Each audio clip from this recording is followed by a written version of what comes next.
శుభోదయం. క్రీస్తునందు ప్రియమైన దేవుని బిడ్డలారా, మన రక్షకుడైన యేసు క్రీస్తు వారి యొక్క పరిశుద్ధ నామములో మీ అందరి ఉదయకాల శుభాలు తెలియజేస్తున్నాను.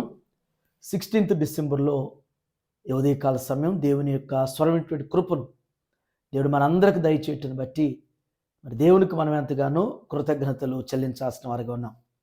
ఈ దిన మనం టీఎల్సిన దిన ఆహారంలో దేవుని యొక్క వాక్యాన్ని మనం జ్ఞాపకం చేసుకున్నాం. అపోస్తలుడైన పౌలు కొరింథీయులకు రాసినటువంటి మొదటి పత్రిక 15వ అధ్యాయము 58వ వచనం చివరి వచనాన్ని చదువుకుందాం. కాగా నా ప్రియ సహోదరులారా, మీ ప్రయాసము ప్రభునందు వ్యర్థము కాదని ఎరిగి స్థిరులను కదలని వారును ప్రభు కార్యాభివృద్ధి యందు ఎప్పటికీ ఆసక్తులై ఉండడి. దేవుని బిడ్డలారా, ఆనాటి కొరింథీ సంఘానికి నేటి విశ్వాసులు మనందరికి కూడా పరిశుద్ధాత్మ దేవుడు పౌలు ద్వారా ఈ మాటలు రాయించాడు, మనతో జ్ఞాపకం చేస్తున్నారు. ఈ వచనంలో మనం ధ్యానం చేయటానికి చాలా విషయాలు పౌలు ప్రస్తావించారు, కానీ ఈ వచనంలో మొదటి తలంపును మొదటి భాగాన్ని చివరి భాగాన్ని మనం జ్ఞాపకం చేసుకుందాం. మొదటి తలంపు ఏంటంటే, మీ ప్రయాసము ప్రభునందు వ్యర్థము కాదని ఎరిగి అనేటువంటి మాట అంటున్నాడు. దేవుని బిడ్డలారా, మనం ఒకటి గ్రహించాల్సిన మాట ఏంటంటే, ఈ వచనంలో ఎరిగి, ఏమి ఎరిగి ఉండాలంటే, ఎరిగిన వారికి ఎరగనటువంటి వారికి వ్యత్యాసం ఉంది. ఏదైనా సరే జీవితంలో అంటే దేవుడు నమ్మదగినటువంటి వాడు అని ఎరిగి ఉండాలి. దేవుడు ఏదైనా ఇవ్వగలిగిన వారు, ఏదైనా చేయగలిగిన వారు, దేవునికి అసాధ్యమైనటువంటిది ఏదీ కూడా లేదు అనేటువంటిది ఎరిగి ఉండాలి. ఎరిగి ఉన్నప్పుడు దేవుని మీద మనం ఆధారపడగలుగుతాం.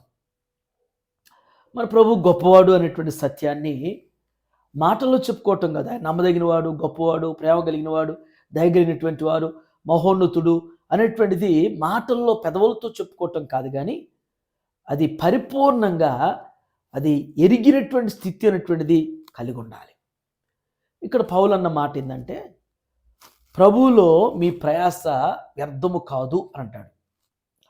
అంటే దేవుని కొరకు మనం చేసినటువంటి పనికి ఆ పని వ్యర్థం కాదు.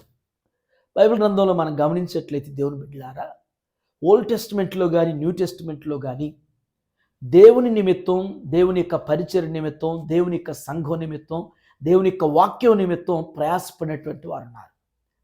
వారి ప్రయాస వ్యర్థం కాలేదు. వారు దేవుని మీద వారు విశ్వాసం కలిగి వారు చేసినటువంటి పనిని బట్టి వారి ప్రయాస తగినటువంటి ప్రతిఫలం దేవుడిచ్చాడు. దేవుడు ఎవరి దగ్గర కూడా ఉచితంగా తీసుకోడు, ఎవరి దగ్గర కూడా ఉచితంగా ఆయన పొందుకోవటానికి ఇష్టపడ్డా. ఆయన మనం చేసిన దానికి రెట్టింపు ఆశీర్వాదాలు ఇచ్చేవాడు, రెట్టింపుగా మనల్ని దీవించేవాడు. బైబిల్ గ్రంథంలో మనం ఇస్సాకును గమనించినప్పుడు ఇస్సాకు విత్తనం వేశాడు, అది నూరంతులుగా ఫలించింది. ఏబు భక్తుడు కోల్పోయినవన్నిటిని కూడా రెండంతలుగా దేవుడు ఏబు భక్తుడికి మరలా తిరిగి ఇచ్చేశాడు. కాబట్టే దేవుడు మన ప్రయాసను చూసేటువంటి వాడు. అది మనం ఎరగుండాలి ఖచ్చితంగా. మనం చాలామంది అంటుంటాను, నేను వ్యక్తిగతంగా నా పని చేసుకుంటే, లేకపోతే నా ఉద్యోగం చేసుకుంటే, నా కుటుంబం కొరకు ఏం చేసుకుంటే నాకు ప్రయోజనం ఉండిద్ది, దేవుని మందిరంలో, దేవుని సంఘంలో, దేవుని యొక్క బిడ్డలకి, దేవుని సేవకులకి నేను చేస్తే నాకేమొచ్చిద్ది అని అనుకుంటాం. కానీ దేవుని యొక్క వాక్యంలో ఒక మాట ఉంది, పరిశుద్ధులకు చేసిన పరిచర్య మరుచుటకు నేను అన్యాయస్తును కాను అంటాడు.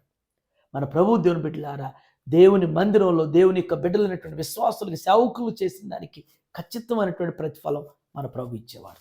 రెండవ మాట, కొన్నటువంటి మాట, ప్రభు కార్యాభివృద్ధి యందు ఎప్పటికీ ఆసక్తిలో ఉన్నది. ఎప్పటికీ ఆసక్తి అనేటువంటిది అంటే, ఆసక్తి ఉన్నవారు ఎలా చేస్తారో, ఆసక్తి లేనటువంటి వారు ఎలా చేస్తారో భౌతికమైనటువంటి విషయాల్లో మనం చూస్తుంటాం.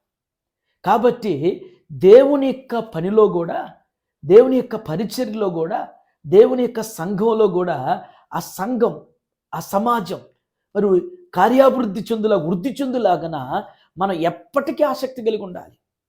ఎప్పుడు కూడా మనం భౌతికంగా, వ్యక్తిగతంగా అభివృద్ధి చూస్తూ ఉంటాం, కుటుంబ పరంగా అభివృద్ధి చూస్తూ ఉంటాం, బిడ్డల పరంగా అభివృద్ధి అనేటువంటి చూస్తూ ఉంటాం.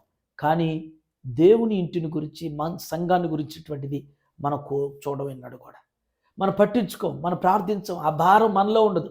అది మన బాధ్యతగా మనం ఎంచుకోం. కానీ పౌలు జ్ఞాపకం చేస్తున్నాడు, నీవు ప్రభు కార్యాభివృద్ధి యందు ఎప్పటికీ కూడా ఆసక్తి కలిగి ఉండాలి. ఈ ఉదయకాల సమయంలో దేవుని బిడ్డ, ఒకసారి వ్యక్తిగతంగా స్వపరీక్ష చేసుకుందాం. ఈ ప్రయాస మనకుందా? ఈ అభివృద్ధి అనేటువంటి ప్రభు యొక్క కార్యాలు అభివృద్ధి చేయాలనేటువంటిది, ఆ ఆసక్తి, ఆ జీలు అనేటువంటిది మనకు కలిగి ఉంటున్నాము లేదనేటువంటిది చిన్న స్వపరీక్ష. మనం దేవుని కార్యాలు ఎప్పుడైతే ప్రయాసపడతామో, ఆసక్తి కలిగి ఉంటామో, భౌతికంగా కూడా దీవించబడతాం. భక్తుల యొక్క వారి జీవితాలు చూడండి. మరి నోవాహు దగ్గర నుంచి, అబ్రహాము దగ్గర నుంచి, ఇస్సాకు దగ్గర నుంచి, యోసేపు దగ్గర నుంచి, దావీదు దగ్గర నుంచి భక్తులైనటువంటి వారందరూ, మరి 100 మందిలో భక్తులు అంటున్నారనేటువంటి వారందరూ కూడా వారు ప్రయాసపడ్డారు. వారు దేవుని యొక్క సంఘం, దేవుని యొక్క పరిచర్య, దేవుని యొక్క వాక్యం అనేటువంటిది అది వృద్ధి ఇంకా అనేక మంది తెలియపరచాలి అని వారు ఆశించి ఆసక్తితో పనిచేయటం ద్వారా, తద్వారా దేవుడు భూ సంబంధంగా పర సంబంధంగా వారిని ఆశీర్వదించాడు. అటు రీతిగా ఈ ఉదయం ఈ లేఖనాలు మనందరి జీవితం దేవుడు స్థిరపరుస్తూ నెరవేర్చునుగాక. ఇది మన క్వశ్చన్ ఏంటంటే, నూతన నిబంధనలో ప్రభు కొరకు ప్రయాసపడ్డారు చాలామంది. న్యూ టెస్టిమెంట్లో ప్రభు యొక్క పరిచర్య కొరకు చాలామంది ప్రయాసపడ్డారు. ఆ ప్రయాసపడినటువంటి వారిలో ఎవరో ఒక పేరు, న్యూ టెస్టిమెంట్లో ప్రభు కొరకు ప్రయాసపడినటువంటి వారిలో ఎవరో ఒక పేరును మీరు కామెంట్ బాక్స్లో పోస్ట్ చేయాల్సిందిగా మనం చేస్తున్నాను. ఈ దినం జన్మదినం జరుపుకున్నటువంటి అబ్రహాం లింకన్కి జన్మదిన శుభాకాంక్షలు తెలియజేస్తున్నాను.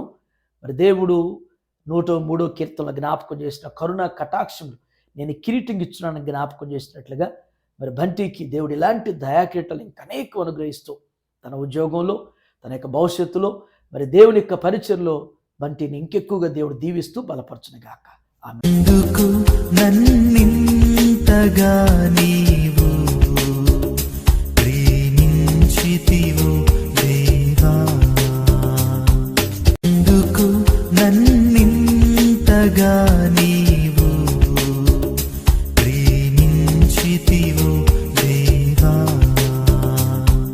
ఎందుకు నన్నింతగా నీవు ప్రేమించితివో. ప్రార్థన చేసుకుందాం.